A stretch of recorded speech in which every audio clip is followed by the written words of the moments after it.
votre chaleureuse invitation pour que je me joigne à vous en cette journée. C'est toujours également un plaisir pour moi de revenir dans une très très belle région. Nous avons probablement des ancêtres en commun. Je suis d'origine piémontaise, donc de l'autre côté des montagnes. Et effectivement, aujourd'hui, je suis suisse, mais j'ai toujours un grand plaisir de revenir et de découvrir la terre d'Alphonse Daudet, des Séguin et ces auteurs qui m'ont fait rêver lorsque j'étais enfant.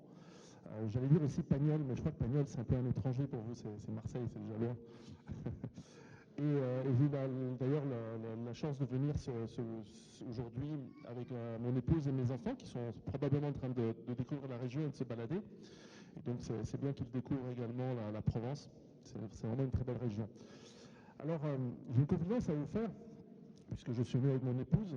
Alors elle n'est pas là, mais en fait je crois qu'elle me déteste.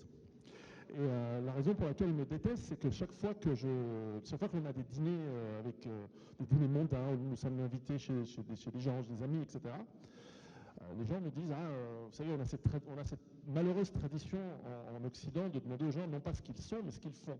Et donc on me dit mais qu'est-ce que vous faites dans la vie? Et je dis je suis écrivain. Et ça marche bien? Oui, j'en ai vendu plus de 100 000. Je suis un des écrivains suisses les plus vendus dans le monde. Très bien. Et ils me disent mais vos livres, ils parlent de quoi? Et là, je leur dis, bon, vous voulez que alors j'avais l'audience écoute, parce que les gens apprécient, on croit que les écrivains, c'est des intellectuels. Je suis quelqu'un de très terre à terre, vous allez le voir. Alors, ils écoutent tous, ils me disent, mais vous écrivez sur quel sujet? De quoi vous parlez dans vos livres? Alors, je dis, bon, vous voulez la version longue ou la version courte? Alors, ils disent, la version courte, en résumé, qu'est-ce que vous faites? Qu'est-ce que vous dites? Je dis, bon, alors en résumé, ce que j'explique dans mes livres, c'est qu'en gros, dans les 5 à 10 prochaines années, vous allez tous mourir. Et donc, nous ne sommes plus invités au dîner et aux soirées mondaines de Genève, en Suisse, où j'habite. Et donc, ma femme me déteste, parce qu'elle aime bien ce genre de vie sociale. Alors, j'essaye de passer mes messages, en tout cas en public, avec un peu d'humour. D'ailleurs, mon avocat me dit toujours, dis bien quand tu vas en France, que tes interventions ne sont pas des interventions en tant qu'auteur, mais en tant qu'humoriste. Car la loi sur la liberté d'expression te protégera plus en tant qu'humoriste, encore que ces dernières années, on a vu que votre ennemi public numéro 1, c'est un humoriste. Donc, enfin, je dois toujours faire attention en France à ce que je dis, parce que, comme nous l'avons vu dans la présentation précédente, il y a des idéologies dans votre beau pays qui font que l'on ne peut pas dire tout et facilement. Mais toutefois, je vais essayer de rester dans la loi et dans la loi par rapport donc au spectacle humoristique que je fais ce matin. On m'a demandé de parler de la violence dans la société aujourd'hui. Alors, la question que je me suis posée en faisant mes recherches, j'ai 18 pages de notes pour cette petite conférence, c'est de me dire, mais de quelle violence et même de quelle société on parle? Et pour ça, il est important que je démarre, peut-être je vais prendre un quart d'heure pour vous donner un certain contexte que j'explique vraiment plus en détail dans mes livres. Quel est le contexte que l'on vit aujourd'hui? Car la société, malheureusement, dans laquelle on vit aujourd'hui, et surtout vers laquelle on va dans un temps très court, est considérablement différente que celle que même moi, je commence à vieillir, avons connu ces 30-40 dernières années. Alors, ce contexte, il faut prendre un tout petit peu de recul. Si on imagine la population mondiale il y a 12 000 ans, donc 10 000 ans avant Jésus-Christ, on estime que la population mondiale était de 5 millions d'habitants. On n'était pas très nombreux, il y a beaucoup de place. À la naissance de Jésus, en l'an 1, en fait, il n'y a pas eu d'un 0, mais en l'an 1, la population mondiale était déjà de 100 millions d'habitants. Donc, on a multiplié par 20 la population en 10 000 ans. En 1500, nous étions un demi-milliard, 500 millions. Malgré la peste noire, malgré les différentes épidémies, nous avons multiplié par 5 la population en 1500 ans. En 1814, lorsque Napoléon passait par ici, je crois en 1815 en fait, nous étions 1 milliard. En 1930, il n'y a pas si longtemps, je pense que parmi nous, on connaît des gens qui ont vécu en 1930, moi j'en connais encore, nous étions 2 milliards. Quand je suis né, en 1971, nous étions 4. Nous avons doublé la population en 40 ans. Aujourd'hui, nous sommes 7,5. Donc nous avons encore doublé la population en 45 ans. Et les Nations Unies nous prédisent que si rien ne change et que si toute chose reste égale par ailleurs, nous allons atteindre les 10 milliards en 2050 et probablement les 12, 13 ou 14 milliards en 2100. C'est une progression qui est exponentielle, qui, bien qu'elle commence à se tasser, nous amène à un nombre qui est considérable. La question qui se pose, c'est ces milliards de personnes qui se sont ajoutées, notamment passées de 4 à bientôt 8 en 45 ans.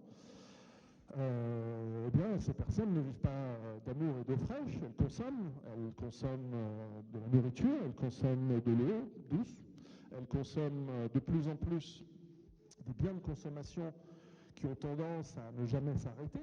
Malheureusement, la plupart des gens n'ont pas de limite. C'est une des propriétés de l'être humain.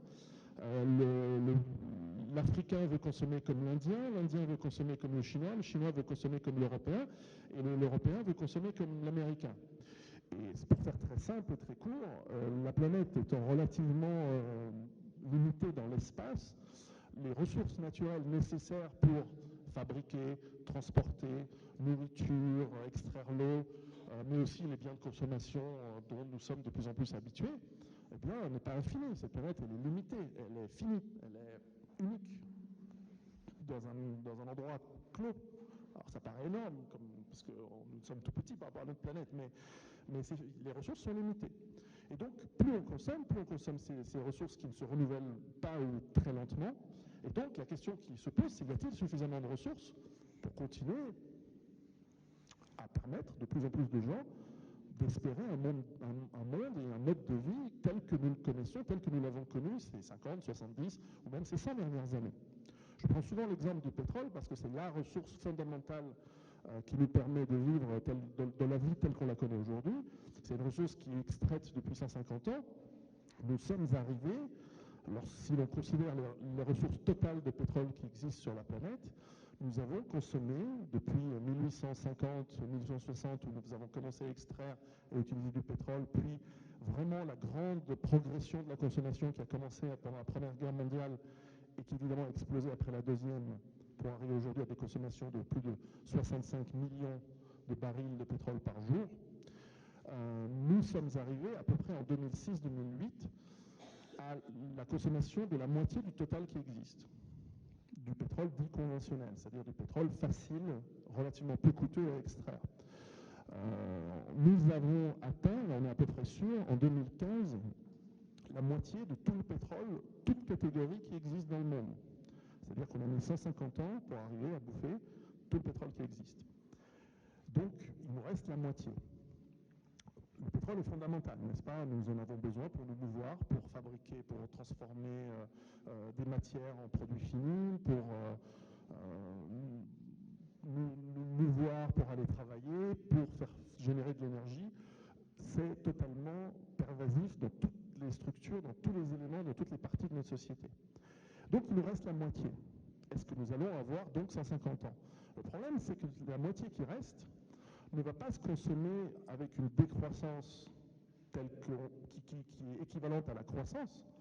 On va continuer à la consommer avec une très très forte consommation. Et quand bien même nous avons pu voir que les 5-10 dernières années, qui sont en réalité partout dans le monde quasiment des années de récession, la consommation annuelle n'a pratiquement pas bougé, malgré la baisse des prix de ces derniers 12 mois. Et en fait, on se rend compte qu'aller extraire le pétrole devient de plus en plus cher et devient de plus en plus difficile. Et malgré tout, il est essentiel à notre monde tel qu'on le connaît. Alors ça, c'est un premier point important pour comprendre une des réalités lourdes, une des tendances lourdes qui vont nous amener à avoir un certain nombre de problèmes. D'ailleurs, la plus grande puissance économique et militaire du monde, les États-Unis, aujourd'hui, ils s'en sont rendus compte il y a bien longtemps, puisque eux ont vécu ce même phénomène pour leur extraction dans les gisements de pétrole qui sont sur leur territoire, ce qu'on appelle donc un pic de production. Ils l'ont vécu à la fin des années 60. Et ils se sont très bien rendus compte dans les années 70 que s'ils veulent continuer à être une puissance économique dominante, rappelons qu'en 1945, les États-Unis, c'est 50% de la production industrielle du monde, eh bien, s'ils veulent continuer à dominer le monde, et croyez-moi que leur objectif n'est pas juste d'être un pays parmi d'autres, ils veulent dominer. Ce n'est pas, ils ont une idéologie, ils ont une mission qui, pour certains, est divine, de dominer le monde et de façonner le monde à leur image. Et donc, ceci ne peut pas être fait sans énergie, sans ressources, sans la ressource du pétrole. Et donc, à partir des années 70, on voit très très bien que la politique américaine, qui ne se préoccupait pas du tout du Moyen-Orient, ou très peu, il n'avait qu'une emprise sur l'Arabie Saoudite, et s'en fichait, par exemple, d'un pays comme Israël, à partir des années 70, et notamment de la guerre arabo-israélienne de 73, clairement, ils ont mis une focalisation sur le Moyen-Orient, ils ont déplacé des troupes de l'Europe qui étaient censées défendre l'Europe de l'invasion hypothétique soviétique, et les ont déplacés pour être déployés au Moyen-Orient. On voit très très bien dans la doctrine Carter-Brzezinski pour ceux qui veulent aller plus loin. Bref, je fais court, mais c'est important de comprendre que c'est à ce moment-là où les États-Unis ont décidé que le contrôle du pétrole était une de leurs priorités pour leur sécurité nationale. Et on a vu depuis que toutes les guerres, 100% des guerres qui ont été faites par les États-Unis sont liées au contrôle de ressources. D'ailleurs, pas que le pétrole. Par exemple, l'Afghanistan est la première réserve mondiale de lithium. Lithium important pour faire des batteries, important pour l'industrie électronique, etc. Les États-Unis n'interviennent pas pour enlever les dictateurs du Zimbabwe, parce que le Zimbabwe produit du tabac, et ça, c'est pas essentiel comme le pétrole ou le reste. L'autre effet, donc premier effet, c'est les ressources naturelles s'épuisent.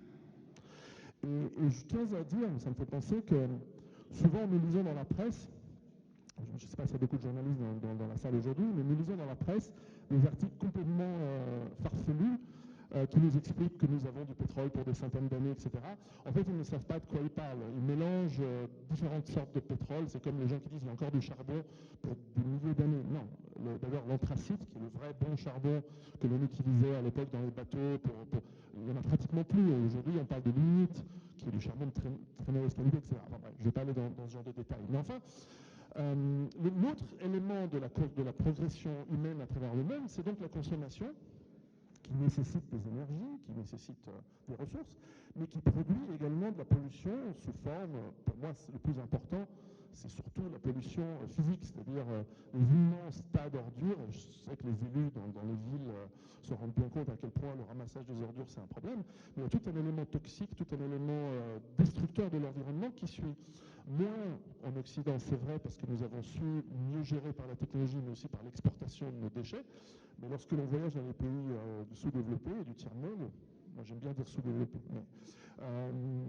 nous voyons des immenses étendues d'ordures, de destruction écologique.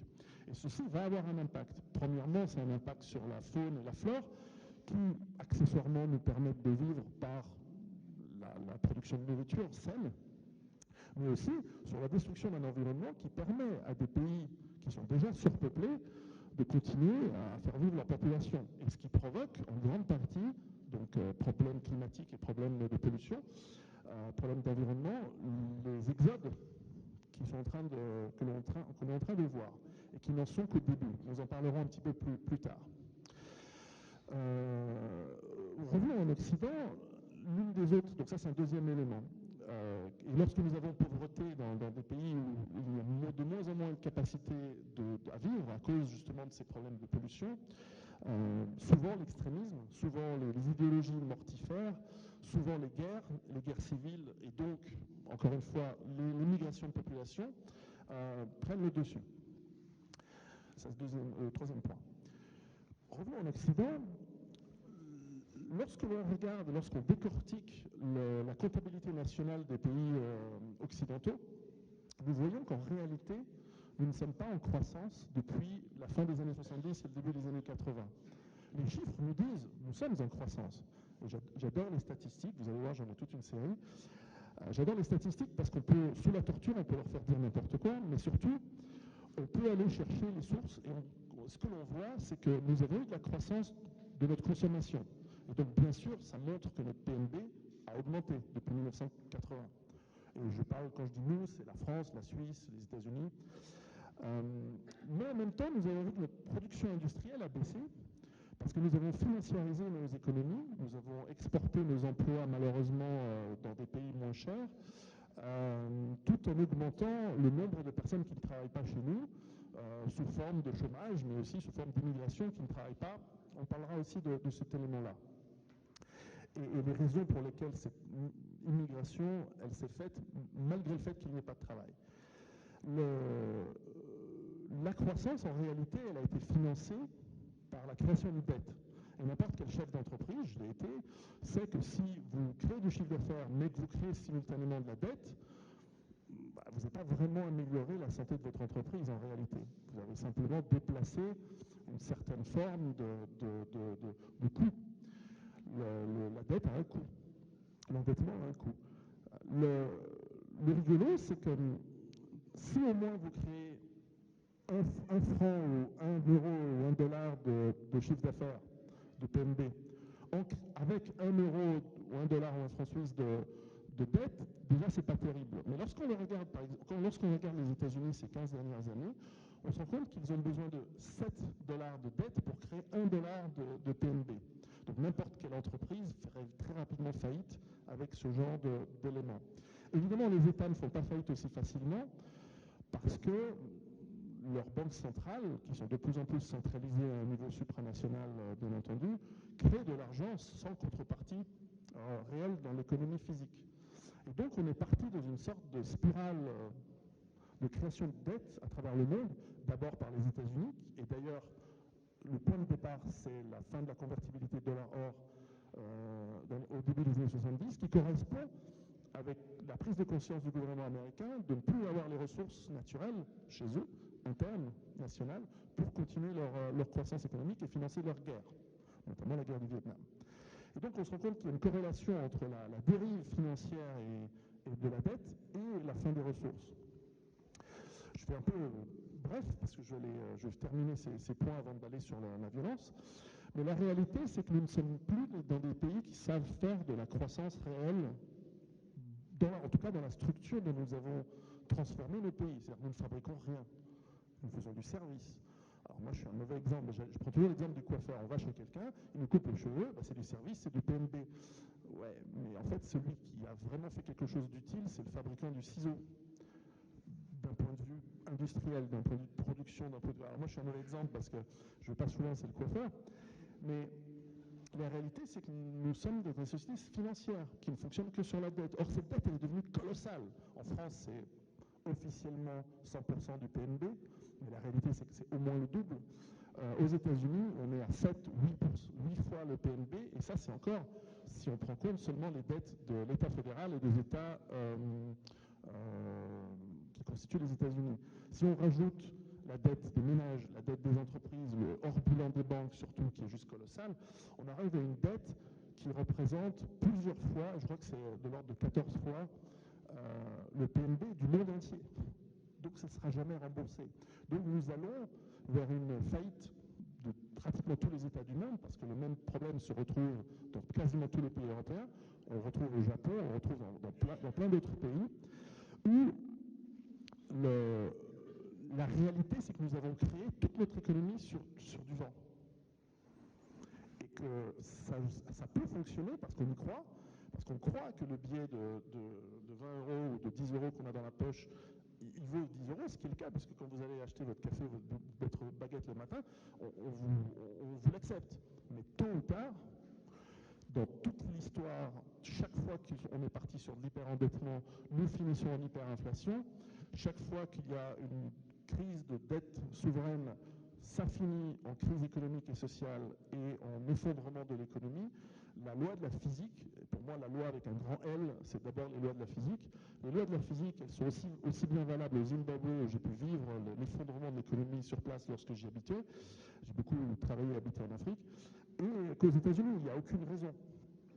La seule raison compréhensible, c'est que les États-Unis sont aussi la première puissance militaire mondiale, et on l'a vu ces 30 dernières années, ils ne sont pas rétifs à l'utiliser.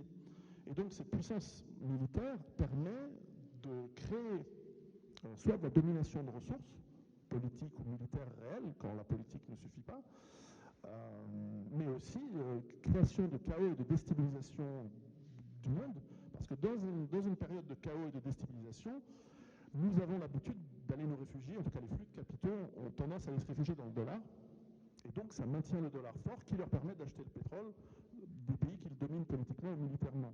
Donc il y a tout à fait une logique dans le chaos que l'on voit à travers le monde aujourd'hui. Sauf que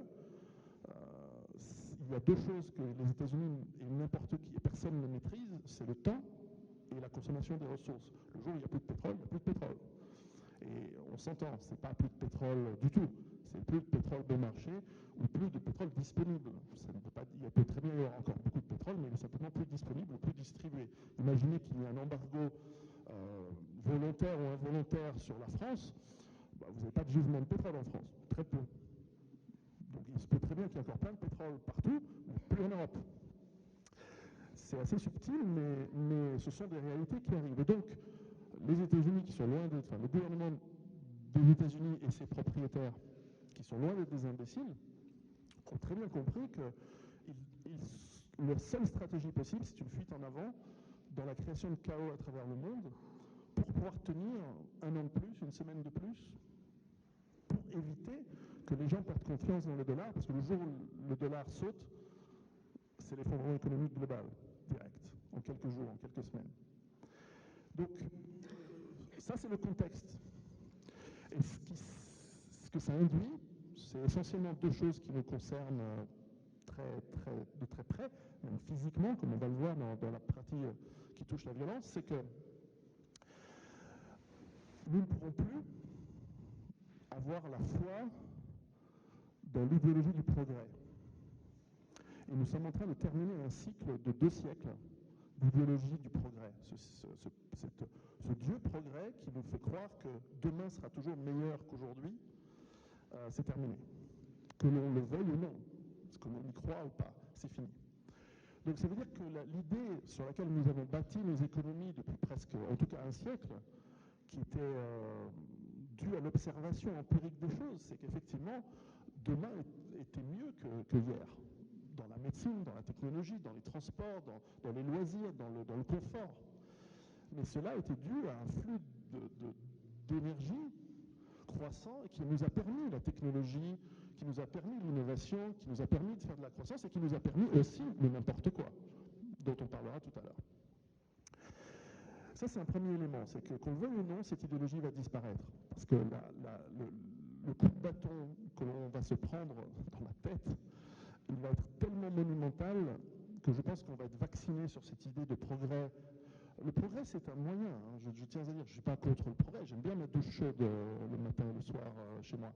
Ce n'est pas le progrès en soi qui est un problème, c'est la foi dans le progrès comme finalité extrême. C'est ce qui explique que tout progrès, quel qu'il soit, est considéré comme positif, alors que ce ne sont que des outils. Le progrès, c'est un outil. C'est de la technologie, mais il n'est permis que parce que nous avons cette tendance lourde de croissance, et cette croissance qui est la solution à tous les problèmes. Ah, on a du chômage, on fera de la croissance, on va le résorber avec cela, on va faire plus d'économies dès qu'on va résorber. On a de l'immigration, pas de problème, on fera de la croissance.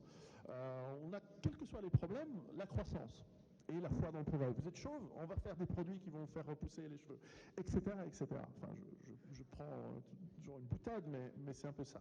Le deuxième élément, donc la fin du Dieu progrès est fondamentale, à mon avis. Le deuxième élément, c'est qu'une économie qui se contracte de manière brutale, dans un monde de 7 ou 8 milliards d'habitants, ça ne se fait pas sans conséquences économiques d'abord, et c'est pour ça que mon premier livre parle d'effondrement économique, parce que c'est l'élément qui nous fait vivre au quotidien, le travail, les relations de commerce que l'on peut avoir à titre individuel ou à titre d'employé ou d'entreprise, ou crise donc économique, crise sociale qui s'ensuit, peut-être crise alimentaire, donc crise politique. Crise dans le terme, j'utilise crise dans le sens brut étymologique du mot, hein, c'est que tout d'un coup ça pose un certain nombre de problèmes qui peuvent être plus ou moins résolus, on va le voir en fonction des cultures, en fonction de la structure de la société. Et qui dit crise politique, et on en est là hein, aujourd'hui, notamment aux États-Unis, c'est potentiellement guerre. Parce que la meilleure solution pour résoudre un problème, lorsque vous ne voulez pas vraiment travailler sur les causes, c'est de pointer un ennemi et de dire c'est la faute de l'ennemi, ou il faut le faire, ou vous allez aussi créer de toutes pièces les conditions pour faire des guerres. C'est déjà arrivé, je vous le fais remarquer. Et donc, guerre ou guerre civile, ce qui est encore plus grave, et à mon avis, on va plus vers des scénarios de guerre civile, parce que si demain, votre grand timonier céleste que vous avez en France, comme président de la République, vous dit mobilisation générale, nous allons faire la guerre à la Russie, je pense qu'il n'y a aucun militaire qui va y aller, et encore moins des jeunes de 20 ans qui vont aller se ruer à la mairie pour signer, pour dire oui, je suis volontaire pour faire la guerre. Ou alors s'il y a une mobilisation générale obligatoire, pour peu que ça ait un sens, je crois qu'il n'y a personne qui y va. Enfin, peut-être vous allez me dire non, on y va, mais non, je ne crois pas. Et en revanche, la guerre civile, c'est tout à fait possible, et on va en parler maintenant dans la deuxième partie. Ok. La question qu'il faut se poser, c'est que, admettons que, alors je ne dis pas que j'ai raison dans ce que je viens de vous exposer, mais je dis ça c'est une hypothèse que j'ai bâtie après 10 ans de recherche et de réflexion, qui à mon sens est basée sur des faits. Alors, je vous l'ai faite extrêmement courte. Si vous me faites le plaisir de lire mes livres, vous allez pouvoir voir un peu plus les chiffres et vous pouvez faire votre avis par vous-même. La question qui se pose à ce moment-là, c'est que si on admet que l'on va vers un effondrement, et donc cette sorte de ces crises qui vont se concaténer et s'ajouter les unes aux autres, crise énergétique qui s'ajoute à la crise politique, qui elle-même crée les conditions pour des crises sociales, qui elles-mêmes font baisser l'économie, parce que lorsque vous êtes en crise ou en guerre civile, vous consommez moins, etc., etc. Ces crises s'amplifient les unes les autres. La question, c'est comment est-ce qu'on va réagir? Et là, c'est une question très ouverte et qui dépend d'une multitude de facteurs qui sont culturels, qui sont dans les traditions, dans la capacité à avoir ou pas du bon sens. Et là, il faut, très honnêtement, et je crois que vous êtes une audience ici qui a du bon sens et qui a l'honnêteté intellectuelle et l'intelligence de ne pas voir les choses avec un filtre idéologique, mais de voir les choses avec la réalité. Et ça, c'est mon travail.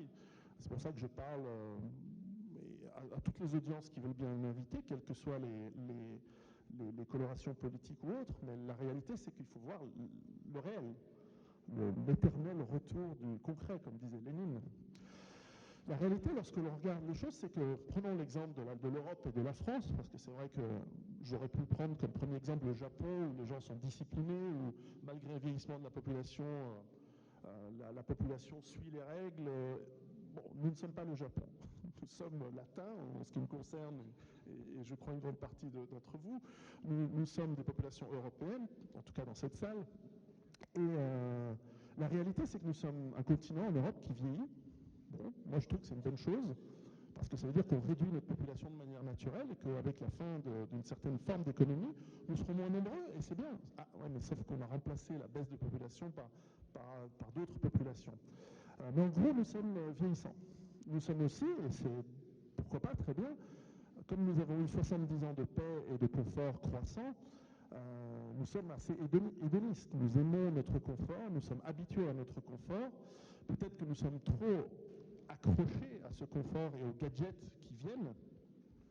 Et d'ailleurs, pour la plupart d'entre nous qui ont plus de 40 ans, le résumé de notre pensée, et je m'inclus dans cette grosse catégorisation un peu caricaturale que je fais, c'est de dire, la plupart des gens pensent pourvu que ça dure, pourvu que ça continue comme ça, que je puisse prendre ma douche le matin tranquille, que je puisse aller bosser, que je puisse toucher ma retraite, que je puisse, pourvu que ça dure. Les classes de la population les plus jeunes, en revanche, eux ont un autre problème. Eux sont habitués, et c'est notre faute. Moi, je suis un peu à cheval entre la génération des baby-boomers, évidemment, et j'ai des enfants en bas âge qui sont gérés à la prussienne, hyper stricte, parce que justement, je vois autour de moi, la plupart de la population jeune, qui est une minorité de notre population, elle est habituée à avoir tout de suite. D'ailleurs, le concept de la dette va dans ce sens-là, puisque l'idée de la dette à la consommation, c'est vous voulez ce réfrigérateur, vous voulez cette voiture, lisez-nous, pas de problème. Vous pouvez l'avoir tout de suite, vous allez travailler, mais si vous perdez votre boulot. Nos grands-parents, mon grand-père, jamais, moi il me souviens, mon grand-père Marcel au Piémont, il me disait, mais si tu veux quelque chose, d'abord tu bosses, tu mets de côté, ensuite tu achètes quelque chose. Point. Il n'y a pas de prête-moi de l'argent ou revolving credit. Non. D'abord on bosse, d'abord on met de côté, ensuite c'est fini. C'est tout de suite. Nous avons aussi donc des jeunes qui ont cette habitude à ne jamais souffrir pour obtenir quelque chose. Et en plus, une société qui les encourage dans ce sens où aujourd'hui, si vous faites, je sais pas, si des enfants se battent dans le préau à l'école primaire, il y a tout de suite une cellule psychologique. Enfin, moi, à mon époque encore, on se battait, on se faisait engueuler tous les deux, on était punis, et à la fin, on devient les meilleurs amis du monde. Non, aujourd'hui, il y a une cellule psychologique. Qui a volé, oulala. Bon, à la fin, il y en a un qui se suicide et l'autre qui devient homosexuel. Enfin, il y a un problème dans notre société au niveau de la gestion de la violence, au niveau des dépressions chez les jeunes, etc. Je crois qu'il y a quelque chose comme 30% des enfants aux États-Unis qui sont sous antidépresseurs pour les calmer parce qu'on les considère, comment on appelle ça, hyperactifs. Bah, c'est des enfants, quoi, normaux. C'est normal qu'ils soient hyperactifs. Voilà, non, c'est une maladie, etc. On est dans ce genre de société, je ne vous apprends rien, vous avez sans doute des enfants, et souvent plus cette chape que les jeunes ressentent plus que nous encore, ça c'est assez intéressant, du politiquement correct. Vous ne pouvez plus rien dire. Vous avez le droit de tout dire, mais vous ne pouvez pas. Parce que si vous le dites, c'est officiellement et de moins en moins stigmatisme social, le bannissement de la société, entre guillemets, etc. Et à la fin, on saupoudre tout cela par du divertissement, surtout pas réfléchir, et avec le niveau scolaire qui baisse, on va en parler dans la source de violence, de moins en moins de compréhension du monde, et au contraire de la frustration. Et cette frustration alliée au fait que les jeunes, et j'en suis sûr, commencent à se rendre compte que l'avenir, il n'a plus l'air si rose que ça.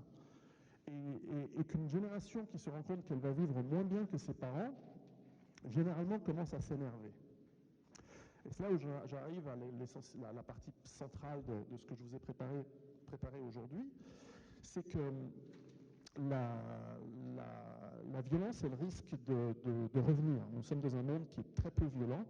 D'ailleurs, j'étais étonné en faisant les recherches de mon troisième bouquin, où en fait la criminalité dans le monde baisse.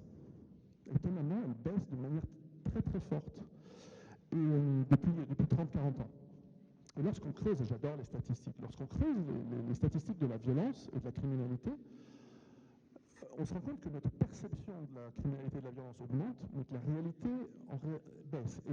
Et ça va, je parle de l'Occident, hein, je ne parle pas de la Somalie, mais en Occident, avec deux exceptions, la France et les États-Unis, la criminalité baisse. Alors, est-ce que c'est vrai, est-ce que c'est pas vrai? Parce que les statistiques, il faut vraiment s'en méfier.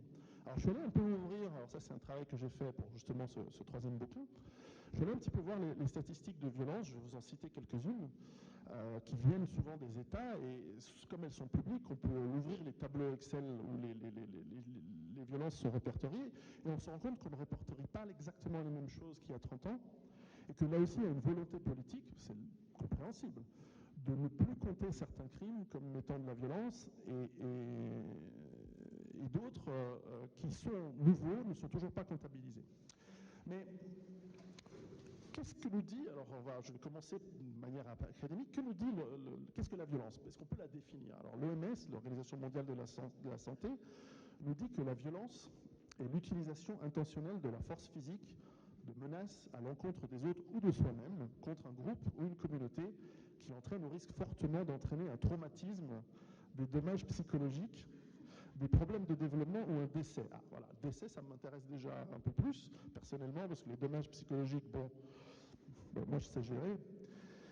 Mais je préfère une autre définition qui est celle du grand Arthur Schopenhauer, et parce que c'est, à mon avis, ce qui risque d'arriver beaucoup plus prosaïquement que des définitions académiques des machins supranationaux qui nous gouvernent, enfin qui essayent de nous gouverner.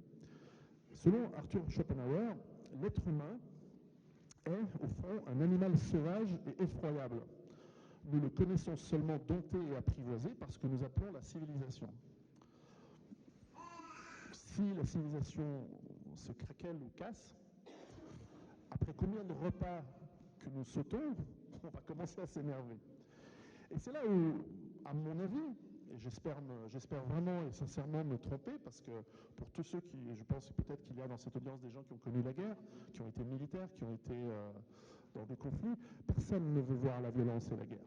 Pourtant, elle existe dans nos villes, dans nos quartiers. Et d'ailleurs, j'allais dire, dans les statistiques, il y a énormément de quartiers, malheureusement, dans les villes européennes, où la police ne va plus, et donc il n'y a plus de plaintes, et donc les violences qui s'y passent sont totalement hors statistiques. Donc ça aussi, ça explique un changement. Alors, tout d'abord, si on parle de violence, il faut voir quel type de violence, de quoi on parle vraiment. Alors, il y a la violence naturelle, c'est-à-dire que vous subissez la violence des éléments. S'il y a un orage, de la grêle, vous la subissez, c'est comme ça. Si demain vous baladez comme certains touristes à pied dans la savane, dans le parc naturel en Afrique, la violence du lion, pour vous, elle sera réelle. Bien que le lion ne soit pas violent en soi, il suit son instinct. Je vais reprendre l'exemple du lion plus tard. Ensuite, bien sûr, il y a la première violence dont on ne parle jamais, c'est la violence d'État. Alors moi, en tant que Suisse, lorsque j'observe un pays que j'aime bien, qui est donc le vôtre, la France, et historiquement, c'est vrai que c'est l'aspect centralisé et l'aspect, même si on veut, jacobin, traditionnel depuis 2 siècles en France, c'est vrai que ça nous paraît, à nous Suisses, extrêmement violent. Parce qu'un État, par ses impôts, impose une violence très forte sur le citoyen. Et chez vous, vous en payez des impôts. Après, à quoi ils servent ? Je parle de l'État en général, hein. Je ne parle pas d'Orange, je ne sais pas ici, les impôts locaux. Mais certainement, la violence d'État, elle est importante et elle est grande. Il y a une certaine violence politique de ce qu'on a le droit de faire, pas dire, ça c'est aussi réel. Et ça influe sur notre psychologie collective, sur le fait qu'on est ronchon ou que réellement on a des raisons d'être ronchon. Il y a la violence symbolique aussi, qui est beaucoup plus sournoise, qui est beaucoup plus pénible. Quand on impose, par exemple, à une majorité de la population des façons de faire et des façons de voir les choses qui ne correspondent en réalité qu'à la volonté qu'une toute petite partie de la population, c'est extrêmement violent. Ça, ce sont les sources de révolution. Ça, ce sont des sources de violence extrêmement puissantes et très longues, et qui vont amener peut-être à des violences autres que la violence interpersonnelle, qui est en réalité peu dangereuse. Pensez à la Yougoslavie, où on a forcé des gens de cultures, d'ethnies, de confessions différentes à vivre plus ou moins ensemble, et qui ont dû faire semblant pendant un certain temps que ça se passait bien. Souvent, j'entends, en Yougoslavie, ça se passait bien. Ouais, mais ils étaient obligés, parce qu'il y avait l'État socialiste, communiste, enfin socialiste qui les gérait de manière forte, bien que ce n'était pas aussi violent qu'en Union soviétique, mais enfin, le jour où cette chape a sauté, c'est 500 000 morts, hein, c'était sauvage. Et ce sont des peuples essentiellement européens.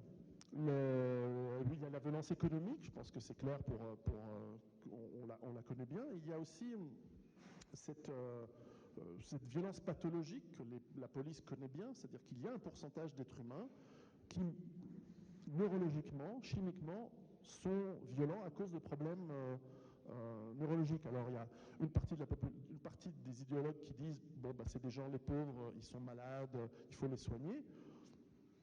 Bon, la loi naturelle fait qu'en général, dans les sociétés traditionnelles, le psychopathe, le violeur pulsionnel, hein, pas le viol organisé par l'État, ça existe aussi.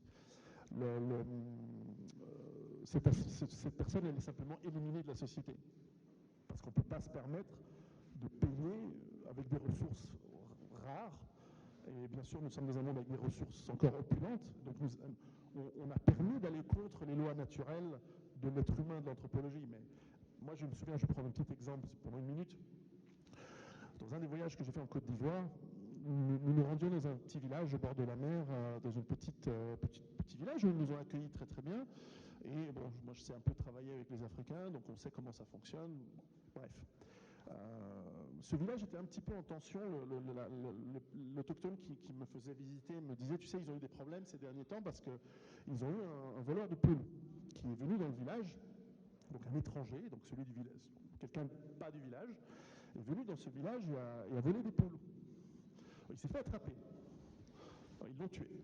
Ils l'ont caillassé à mort, ils l'ont lapidé. Et lorsque la police de la ville voisine est quand même venue pour enregistrer le truc, ils ont ramassé la bouillie du voleur, son corps donc, et ils ont demandé au chef du village, bon, bah, qui a commis ce meurtre? Et le chef du village, c'est bah, tout le monde. Alors la police a mis morsure de vipère, ils ont embarqué le corps et c'est fini. Et moi, à l'époque, donc c'est il y a 15 ans, j'étais encore un petit peu naïf, et je dis, oui, mais quand même, tuer quelqu'un pour une poule, j'étais un peu idiot encore à l'époque. Et le type me dit, mais tu te rends pas compte, dans un village comme ça, un poulet, c'est une sacrée ressource, ça pond des œufs. Et puis le mec, c'est un étranger. Je veux dire, c'est pas un humain pour eux, enfin, c'est quelqu'un qui n'est pas du village, et puis en plus, il se comporte mal.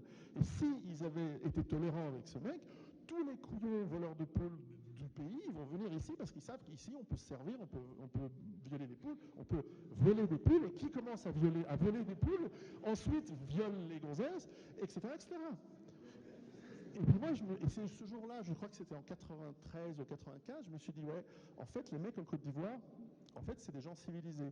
Nous, on est des barbares, parce qu'on ne tue pas les voleurs de poules. Et je crois sincèrement à ça. Alors je pense que ça, c'est pas contraire à la loi de dire ça, c'est une opinion. Mais clairement, ça m'avait ouvert les yeux à cette époque. Nous sommes devenus n'importe quoi. Alors, quelles sont les causes de la violence? Alors, quand on regarde aussi les statistiques, c'est marrant de voir ce que disent les autorités qui sont maîtresses de ces statistiques, donc les organismes en fonction. Alors, j'ai travaillé sur une quinzaine de pays, de ce qu'ils nous disent. Alors, on nous dit étonnamment que la première cause de violence en Occident, je parle de l'Occident, là, il ne s'agit plus de villages avec des poules, on parle de l'Occident. On dit que la première cause de violence en Occident, c'est l'urbanisme. Alors, j'étais curieux parce que mon épouse est urbaniste. Et donc je suis allé lui poser la question cette semaine, je lui ai dit, au fait, toi qui es urbaniste, en quoi l'urbanisme exactement ça cause la violence? Parce que moi j'ai un très bon ami qui est algérien. Lui, il vivait dans une banlieue d'Oran dans les années 70. Et c'était à l'époque, c'était le progressisme soviétique socialiste en Algérie. Donc ils avaient construit des nouvelles banlieues, toutes belles, avec des arbres, machin, tout ça, et qui ne sont pas très différentes que d'ailleurs les superbes banlieues françaises des années 70, qui étaient fabriquées avec des espaces verts et avec des sommes colossales. Hein. Enfin, aujourd'hui, on a cette image moche, sombre, mais la réalité, c'est qu'elles avaient été construites avec beaucoup d'argent, avec des salles de sport, avec des supermarchés, avec des transports publics. Bon, ça aurait pu être un peu mieux au niveau des transports publics, mais d'un point de vue urbanistique, elles n'étaient pas déconnantes, elles n'étaient pas faites n'importe comment. Et donc cet ami algérien me dit, mais tu sais, le problème, c'est qu'on a commencé à avoir contrairement à l'Union soviétique, qui a eu la très très bonne idée de limiter les transports entre les campagnes et les villes, on ne peut pas se pointer à Moscou comme ça, parce que sinon ils auraient eu 100 millions de personnes à Moscou, parce que dans le système soviétique, quand on arrive dans une ville, on reçoit tout gratos.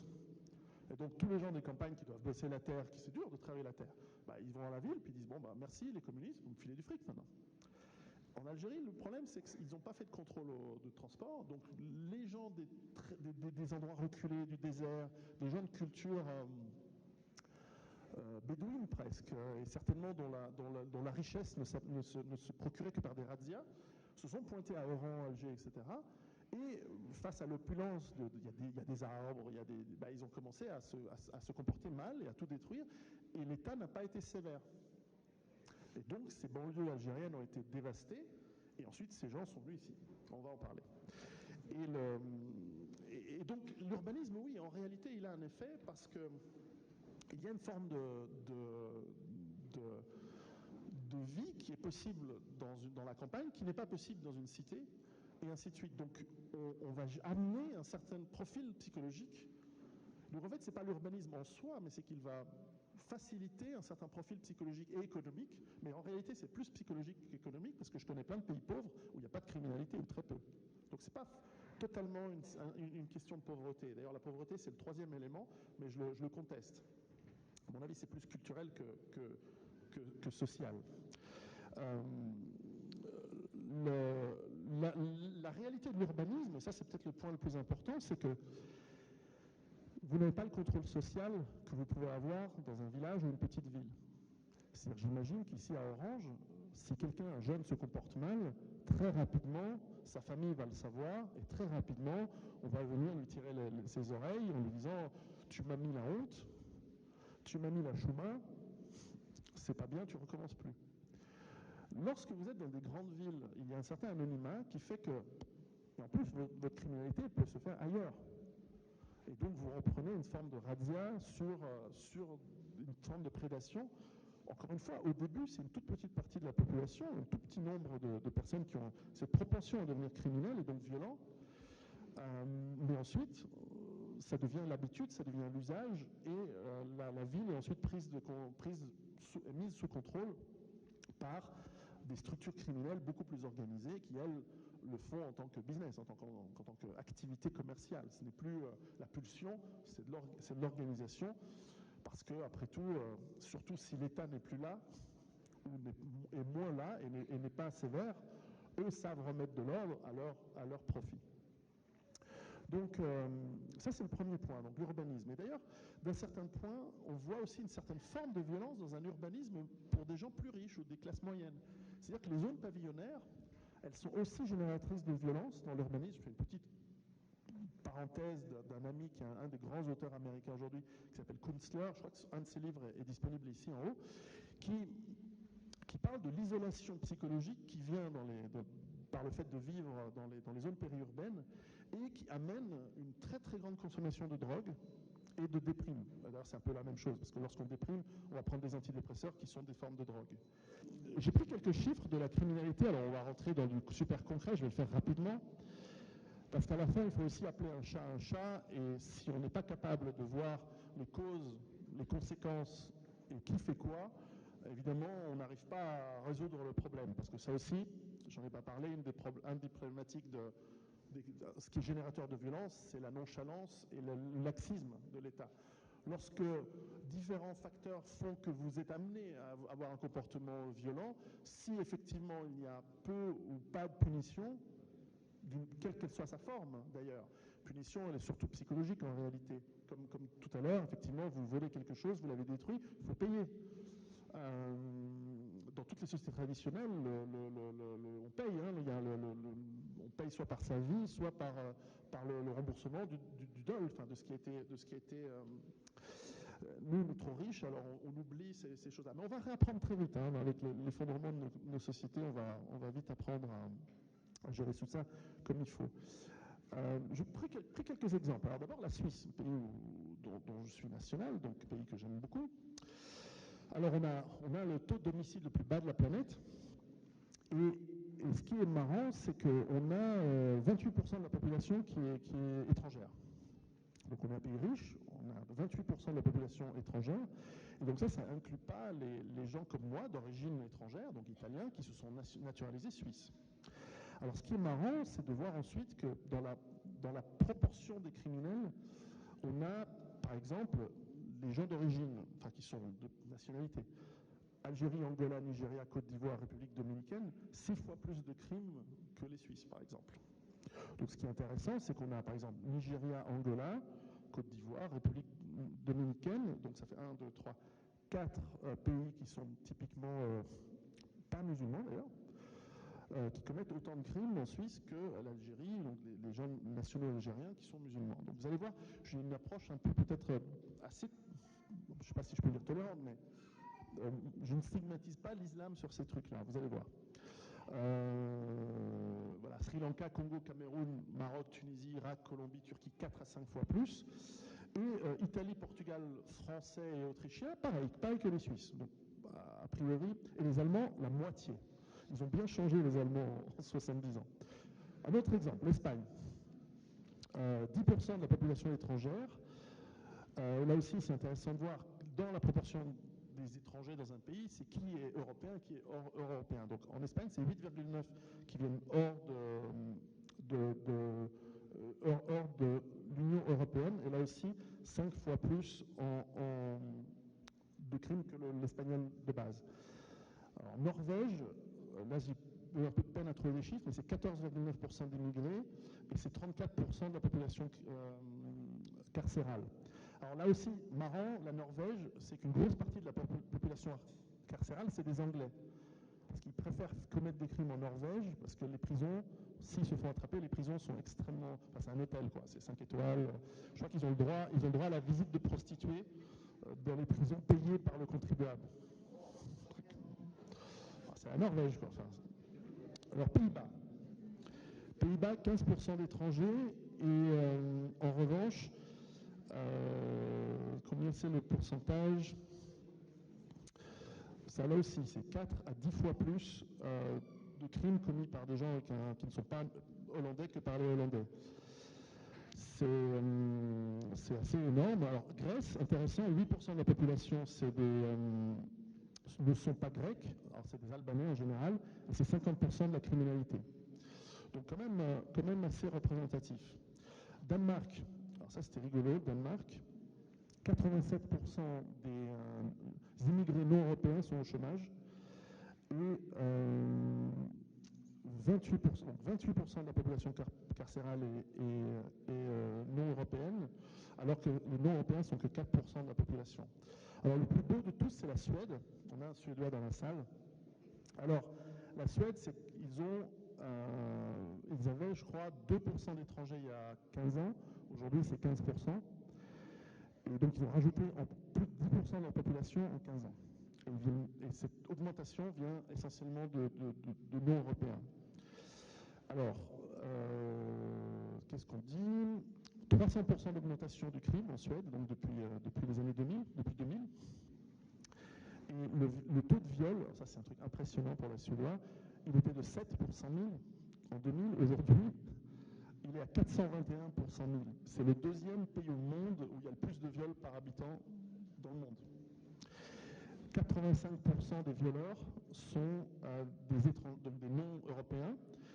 Et parmi les 15% qui restent, alors là, ce qui est rigolo, c'est que selon les journaux et selon les statistiques, on a des titres dans les journaux qui montrent, par exemple, que voilà, il y a eu 5 Suédois qui ont violé une demoiselle. Et dans le journal, on dit les noms, on change les noms pour protéger la présomption d'innocence, et on voit qu'ils mettent des noms Sven, etc. Et ensuite, lorsqu'il y a le jugement, on apprend que c'est Mohamed, Ahmed, Mustafa, Samir. Bon. Donc en fait, lorsqu'on regarde les statistiques, on se rend compte que 100% des viols, 100%, pas 90, 100% des viols en Suède sont dus à des noms européens. Alors, après, on regarde, quelle est la punition? Alors, la punition, c'est 4 à 6 ans, dont on fait que la moitié, pour des viols en groupe avec violence. S'il n'y a pas de violence, comme en Suisse d'ailleurs, c'est très très très difficile de punir quelqu'un pour viol. Bon, moi, ça me tient à cœur, j'ai 2 filles en tout cas, enfin, ouais, 2 sur 4, et c'est assez grave. Pour moi, le viol, c'est peine de mort, personnellement. Mais enfin bon, bref. Donc voilà, ça c'était le truc. Alors parlons de la France. La France, ça vous préoccupe un petit peu plus. Je passerai le Royaume-Uni. Alors, la France, ce qui est marrant, c'est que les chiffres existent. Alors, l'INSEE a des chiffres tout à fait intéressants. Alors, tout d'abord sur la population, parce que j'entends parfois sur France Inter, les rares fois où j'écoute les médias de grande écoute, on dit par exemple, voilà, en France, il y aurait 2 millions de musulmans. Je sais pas. Le ministère des Affaires étrangères algérien compte 7 millions d'Algériens ayant un passeport algérien vivant en France. Donc, peut-être qu'ils sont bouddhistes, les autres, mais bon, vous allez voir, pour moi, c'est pas un problème, l'islam. Vous allez voir, c'est parce qu'il y a une grande immigration de pays musulmans qu'il y a beaucoup d'islam en France. En gros, les chiffres que moi j'ai trouvés, en partie chez l'INSEE et en partie dans d'autres institutions de statistiques, c'est qu'il y a 7 millions d'Algériens, 1,2 million de Marocains, donc ça inclut les doubles nationaux, 200 000 Tunisiens et 3 millions d'Africains d'origine subsaharienne. Et ça, évidemment, ça exclut les Guadeloupéens, et Martiniquais, etc., qui ne sont pas du tout comptés comme hors européens. Et je pense que c'est normal dans votre culture en France. Mais donc, en total, ça fait quand même 17 millions de non-européens qui habitent en France. Alors là-dessus, il y a des non-européens asiatiques, il y a des non-européens d'Amérique latine, etc. Mais si ces chiffres sont exacts, ce qui est intéressant, c'est de voir, parce qu'à la fin, moi, peu m'importe qui est mon voisin, c'est son comportement qui me fait du mal ou pas. Alors, si l'on prend, alors encore une fois, il y a aussi un élément qui fait que la criminalité baisse, c'est parce que dans le temps, on cambriolait une maison pour voler un téléviseur, on cambriolait une voiture pour prendre l'autoradio, ça n'existe quasiment plus aujourd'hui. Aujourd'hui, ils la brûlent, la voiture. Ils ne volent pas l'autoradio, on s'en fout. De toute façon, ils sont subventionnés, ils peuvent en avoir, c'est pas le problème. Mais enfin, en France, c'est quand même 75 000 femmes violées par an. Et ça, c'est les chiffres des plaintes. Et on estime que c'est juste une toute petite partie de ce qui arrive. Probablement, c'est un tiers. Alors là aussi, on n'est pas sûr, mais un tiers. On estime qu'il y a, en plus de ces 75 000 viols par an, donc 200 viols par jour, 198 000 tentatives, ce qui sont quand même assez stressantes pour la victime potentielle. Alors, et 45% de ces viols sont faits la journée, hein, donc c'est même pas la nuit dans une allée sombre, c'est même la journée. Beaucoup se passe au domicile, donc c'est souvent avec une approche d'escroquerie, venez chez moi ou je me force chez vous.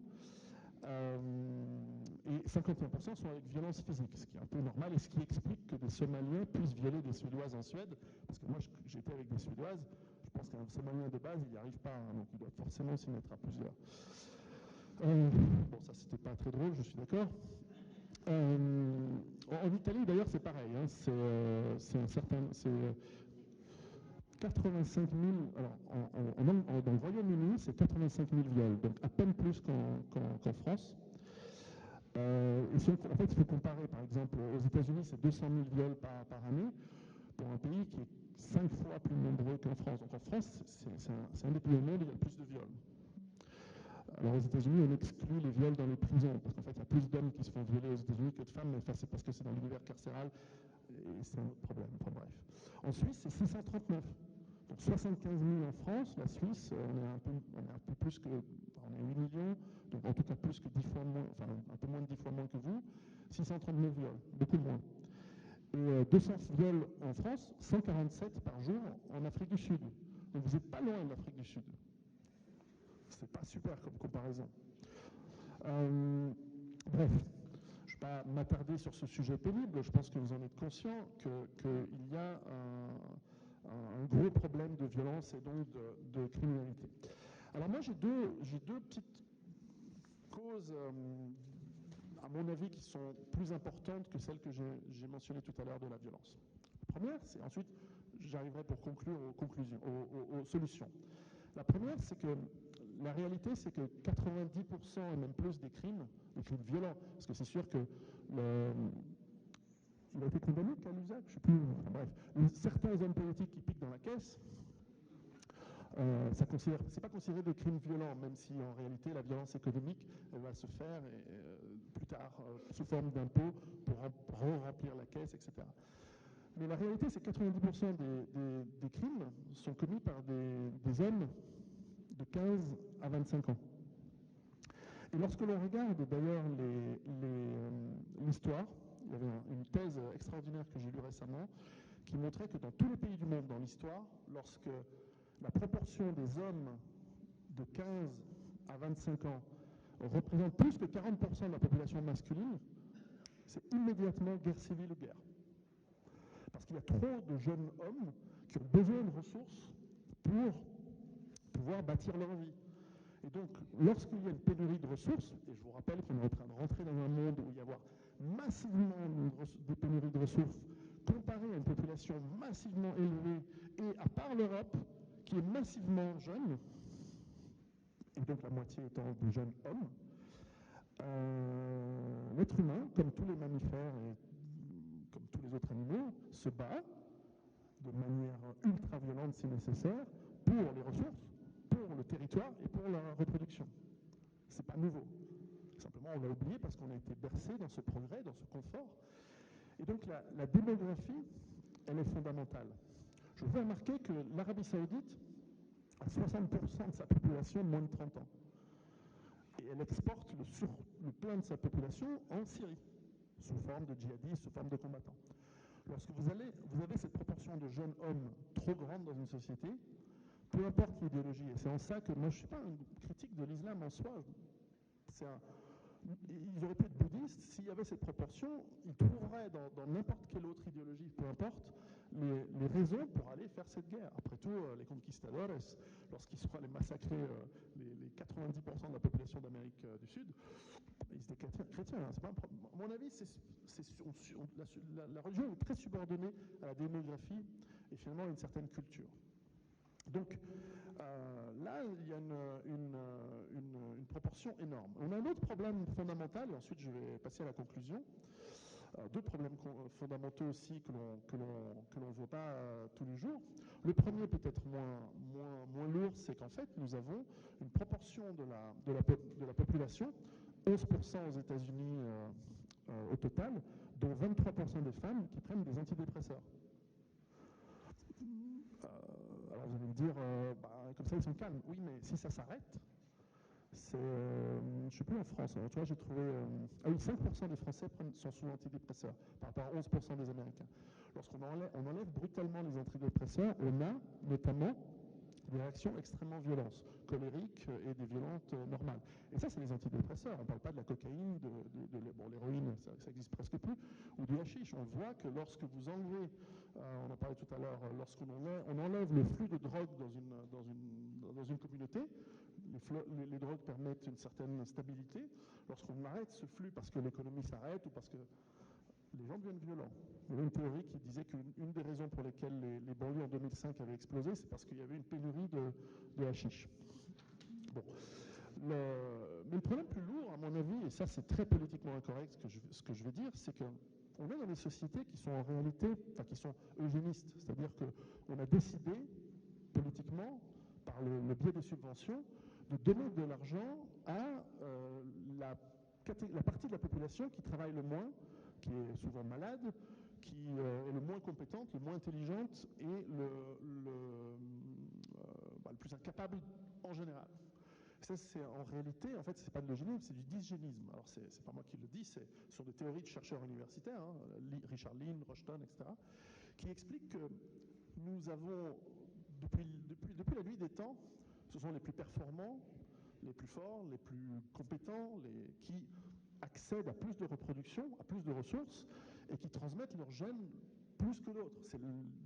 L'évolution ne fonctionne que sur ça. Sur le fait que les plus adaptés survivent, les moins adaptés, avec un petit peu de solidarité, on en a besoin un petit peu dans une société tribale, etc. Mais très vite, en tout cas le criminel on l'élimine, mais le moins adapté, en tout cas il se reproduit moins. Aller dans les pays du Moyen-Orient, c'est des pays que j'apprécie beaucoup, au Maghreb, etc. Le mauvais, le fainéant, il ne se reproduit pas. Parce qu'il n'a pas accès aux femmes. Les femmes, elles ne sont pas folles, elles veulent le riche, le beau, celui qui a, surtout le riche, et celui qui a des ressources, dans le sens ressources, dans le sens compétences, pas le riche compte en banque. Bon, la Ferrari, ça aide, mais je veux dire, c'est surtout celui qui a une capacité de réussir. Parce qu'elles savent qu'ils vont transmettre cette capacité de réussir à leurs enfants, et qu'ils vont les protéger pendant les 2 ans. Enfin, c'est comme ça l'anthropologie humaine. Et tout d'un coup, on a fabriqué un monde où c'est exactement l'inverse. Au contraire, on va taxer ceux qui sont compétents, qui travaillent, qui sont pour financer les incompétents, les malades, Et donc, alors on dit oui, c'est pas bien, mais je m'en fous que ce soit pas bien. Je m'en fous des émotions. On parle de concret, on parle d'anthropologie, on parle de génétique. Et donc c'est sûr que si dans un pays, et c'est particulier à la France en plus, c'est pas que la France, mais Belgique c'est pareil, hein, c'est sûr que si vous avez remplacer un certain déficit démographique qui était sain et qui était bienvenu en réalité, par des populations qui, ça c'est très politiquement correct, qui viennent de peuplades et de populations dont déjà le quotient intellectuel est, pour plein de raisons, on va pas aller dans le détail, plus bas, pas inférieur, on est plus bas. On est tous différents, mais un groupe de personnes a des compétences différentes qu'un autre, etc. Les Suédois, ils sont plus grands que le pygmée. Bon, c'est comme ça. C'est scientifique, hein, je ne parle pas de supériorité ou d'infériorité intrinsèque, mais les mesures font que si vous avez une population de grands et vous faites venir des pygmées, bah, la moyenne va baisser de taille, comme ça. Bah, c'est pareil pour le quotient intellectuel, c'est pareil pour l'envie de travailler, c'est pareil pour la capacité à être innovant, c'est pareil pour etc., etc. Donc, à la fin, la capacité d'un peuple, d'un pays, d'une nation de survivre dans le chaos qui est en train d'arriver. Ça, c'est un gros problème, parce qu'évidemment, on ne peut pas simplement dire en 2 minutes, bon, on a décidé que, d'ailleurs, personne ne le décide, c'est la valise ou le cercueil. Non, ce n'est pas comme ça que ça va se passer. Moi, je crois que ça va se passer par, justement, un éclatement, par ces frustrations qui vont s'accumuler par la crise, qui n'en est qu'à son début, et par des vagues de migration à 75% des hommes jeunes seuls, parce qu'évidemment les familles se déplacent moins que les hommes jeunes seuls, qui ne sont qu'à leur début. Donc cette violence dans notre société, on n'en est qu'au tout début et elle va être gigantesque. En 2 minutes, les solutions, parce que je crois que j'étais un peu plus long que je pensais. Ah non, ça va. Pour moi, les solutions, alors c'est uniquement mon avis, hein, c'est clairement quelque chose que j'explique dans mes livres. Tout d'abord, c'est que nous devons réapprendre à vivre avec bon sens dans le réel. Et il n'y a pas 36 000 manières de le faire, il faut se réenraciner. Il faut se réenraciner dans notre terre, qui est nourricière, qui nous nourrit, de manière littérale, mais aussi d'une manière un peu plus culturelle, plus historique. J'ai des ancêtres qui sont les mêmes que les vôtres. Et donc c'est pour ça que j'ai a priori envie de m'entendre bien avec vous. Mes ancêtres étaient probablement un peu romains, beaucoup des peuples barbares du Nord. Enfin, je ne jette pas la pierre aux peuples barbares. Et c'est probablement les mêmes, on est cousins. Donc déjà, je sais qu'en m'enracinant en Suisse, en étant d'origine du Piémont, ben je sais qu'a priori, dans cette partie de la France, je sais que c'est un peuple qui m'est proche. Et donc, quand je m'enracine, ça ne veut pas dire qu'on est coincé dans son village ou dans un bunker. Non, on va créer aussi ce lien. Et c'est ce que j'explique dans ce concept de base autonome durable que j'explique dans mon livre, c'est-à-dire qu'il est important de mettre en place les attitudes, les compétences et les éléments importants d'un enracinement, qui sont l'autonomie, à mon avis. Le maximum d'autonomie nous permet d'être réellement libre. Autonomie alimentaire pour l'eau, pour la santé, la défense, l'énergie, le lien social que l'on recrée avec les gens autour de nous. Et d'ailleurs, moi, je suis un peu gauchiste de ce côté-là. C'est-à-dire, moi, je crois qu'une toute petite proportion de personnes venant d'horizons même très éloignés des nôtres, elle est intéressante dans une société parce qu'elle nous permet de nous remettre en question, elle permet de nous ouvrir, elle nous permet de dire, ah bah tiens, c'est marrant, les Ivoiriens, ils sont beaucoup plus durs dans la justice que nous. Peut-être qu'ils ont raison, il faudrait voir de renforcer un petit peu notre système judiciaire et la manière dont on punit les voleurs de poules. Ça a une utilité. Pas 30%, mais 1% ou 2%. En Suisse, on est à 28,7%. Toute une question de proportion, effectivement, dans plein de domaines.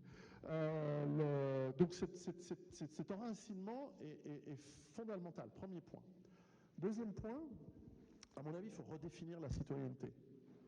Juste avoir 18 ans, parce qu'on a eu le cul dans un pays pendant 18 ans, pardonnez le vocabulaire, j'avais dit que j'allais dire pas de gros mots aujourd'hui. Bon, ok. Juste parce qu'on a 18 ans, on est citoyen, comme ça. D'où, quelles que soient nos origines, quelle que soit notre histoire, quel que soit notre comportement. Je pensais que vous pointiez à Sparte et vous disiez, ouais, je suis spartiate. Vous y jetez un coup de pied dans le derrière et retourner dans la campagne, quoi. Non, être citoyen, ça doit être vraiment défini, et à mon sens, c'est mon avis, de manière pas très inclusive. Ça doit être quelque chose d'assez restrictif, la citoyenneté. En plus, un citoyen, s'il est responsable, il va bien s'occuper de ses hôtes. Je veux dire, on pouvait se pointer à Sparte, et à partir du moment où on était sympa, d'ailleurs c'est la même chose en Suisse, si vous respectez les lois et que vous venez en Suisse, d'ailleurs on en a 28,7% d'étrangers, on est assez cool avec les étrangers. Moi-même, j'ai bénéficié de cela. À partir du moment où on se plie et on fait à Rome comme les Romains, ça se passe bien, parce qu'à partir du moment où il y a les ressources nécessaires, le jour où il n'y a plus de ressources nécessaires, bah au revoir. Mais voilà, ça c'est clair, au moins les règles sont claires, on ne promet pas. J'imagine que Sparte ne disait pas aux Nubiens, venez chez moi, vous allez toucher un RSA, vous allez toucher un machin, vous pouvez violer nos femmes, il n'y a aucun problème. On vous mettra 2 ans, si vous voulez une femme avec violence, sans violence ça va, mais avec violence, on vous met 2 ans dans un hôtel 5 étoiles. Non, non. L'avantage, c'est qu'il y a 5 ans, je disais ça, je pense que j'avais un procès. Aujourd'hui, rien à foutre. De toute façon, un procès, j'irai même pas, parce que je ne reconnais pas la justice comme étant légitime. Donc, je dis ce que je veux. Bon, responsabilisation du citoyen, parce que qui dit restrictif dit de la valeur. Donc, il faut le responsabiliser. Pour ça, il y a un livre extraordinaire dont j'ai pu faire la préface, ce qui s'appelle La Voix virile, qui réexplique ce que ça veut dire d'être un homme. Évidemment, il exclut 50% de la population dans cette définition, mais parce que c'est différent d'être une femme que d'être un homme. Mais il faut lire ce livre pour comprendre ce que ça veut dire déjà d'être un homme responsable et avoir un sens du bien commun. Parce que si vous êtes déraciné, vous n'avez aucun sens du bien commun, puisqu'il n'y a pas de bien commun. Vous êtes citoyen du monde, bon bah c'est bien, c'est intéressant. Moi j'adore, et je suis un amoureux des cultures du monde entier, mais chez elle. Moi j'adore aller au Kenya et je me comporte très très bien. Je vais même en Arabie Saoudite et j'enlève mes chaussures pour aller pour visiter certaines mosquées. Et je suis extrêmement respectueux de leur culture, qui m'est très étrangère, qui est très à l'opposé de énormément de choses que je crois. Mais chez eux, c'est chez eux. Chez moi, c'est chez moi. Bon, c'est comme ça. Et aujourd'hui, on peut le dire. Et je pense qu'on est très décomplexé aujourd'hui de le dire. Moi, je le vois partout à travers l'Europe. Les gens commencent à le dire en disant ça suffit.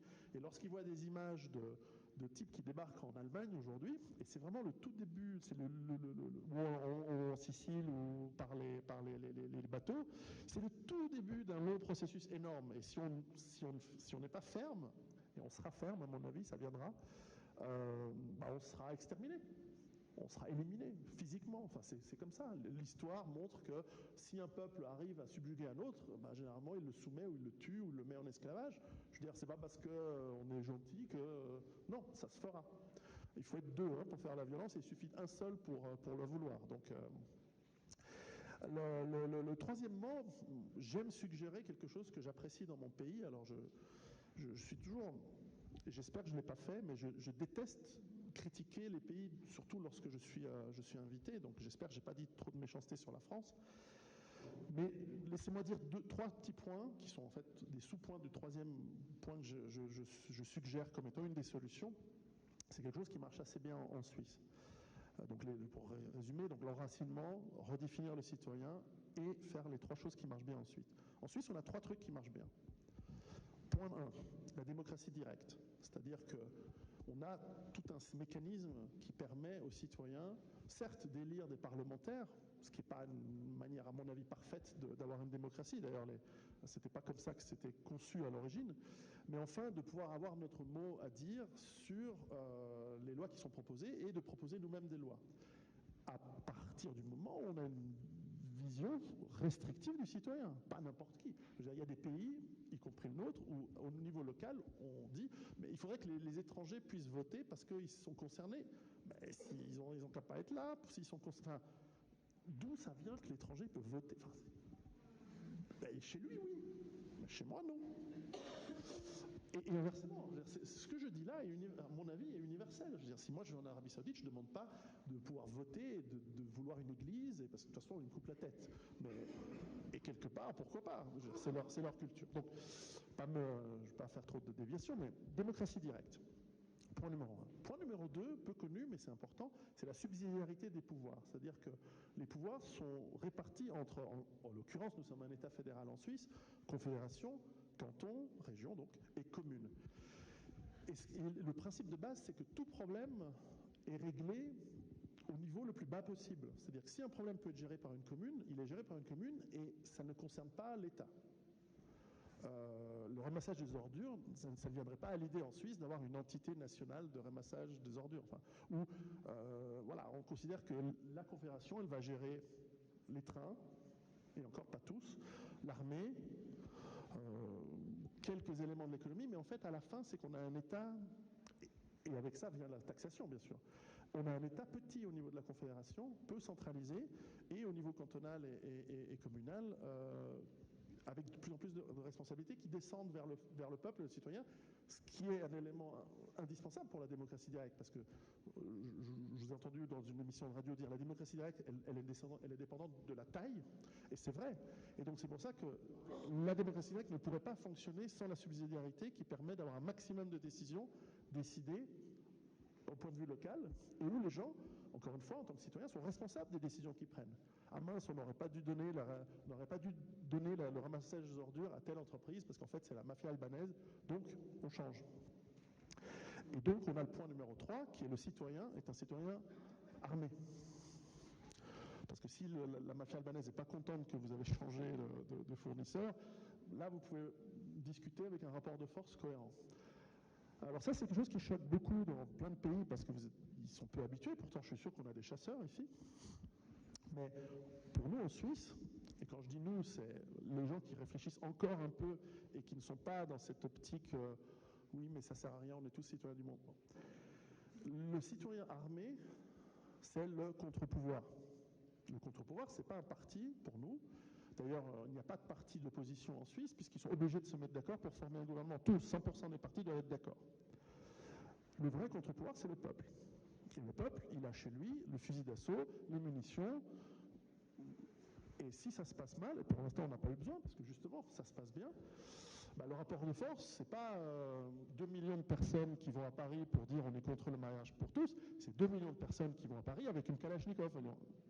Là, je suis sûr que le gouvernement, il écoute. Et il n'y a pas besoin de tirer un seul coup de feu. Hein. Bon, faites que vous voulez en France. Je ne vous dis pas qu'il faut aller à Paris en Kalachnikov. Et surtout pas en TGV. Mais clairement, le peuple en armes, c'est le troisième élément qui permet d'avoir, à mon avis, une société structurée. Encore une fois, dans le cas d'un citoyen redéfini de manière restrictive et enracinée. Voilà, donc j'ai essayé un petit peu d'essayer de traiter cette problématique de la violence qui malheureusement peut être prise comme ça avec humour et à la légère. Encore une fois, je vous dis, c'est un spectacle comique. Mais certainement qui est un drame pour ceux qui la vivent. Et nous, en Suisse, nous suivons plus lentement, mais quand même sur la même direction, le modèle français, mais avec 20 ans de retard. Donc, ce qui nous permet, on dit toujours les Suisses sont un peu lents. Bah, heureusement, parce qu'on voit les erreurs qui ont été commises dans d'autres pays. Mais enfin, on est quand même sur la même route. Et aujourd'hui, la différence, c'est que les gens commencent à ouvrir les yeux, et peut-être cette crise de migration qu'il y a en ce moment, de réfugiés, elle nous ouvre les yeux. Donc, je vais vous laisser juste sur un dernier message, c'est que on ne peut être pacifique que si on a une compréhension des dangers et on ne peut vivre en paix que si on sait défendre cette paix. Et que cette défense, elle doit être certes en partie, et pour beaucoup, parce que clairement, les citoyens ne peuvent pas constituer une armée comme ça du jour au lendemain. Moi, j'ai un fusil, et même plusieurs chez moi, mais j'ai pas d'artillerie lourde, j'ai pas d'armes nucléaires. L'État français, oui. Et donc, il a un certain avantage pour la défense de la nation, qui représente le bien commun, qui n'est peut-être pas la somme de tous les habitants, mais qui est en tout cas le bien commun. Et donc, c'est conjointement entre un État plus ou moins fort, plus ou moins centralisé, plus ou moins coûteux, responsable, cohérent, et donc la politique est fondamentale pour en arriver à cela, mais aussi, et ne pas simplement déléguer à la politique votre vie et votre sécurité, aussi vous, en tant que citoyen, en tant qu'habitant d'un pays, de définir clairement votre stratégie personnelle d'enracinement, d'autonomie et donc de liberté. Et seulement en étant libre, vous allez pouvoir dire oui ou non aux politiques qui se mettent en place. Du moins, c'est mon avis. Donc sur cela, je vous remercie. Si on a le temps pour des questions, je les prends volontiers. Sinon, je serai évidemment en haut. On a un petit stand, mon éditeur est là. Donc si vous avez des questions, ce sera un grand plaisir que j'y répondrai. En tout cas, merci beaucoup.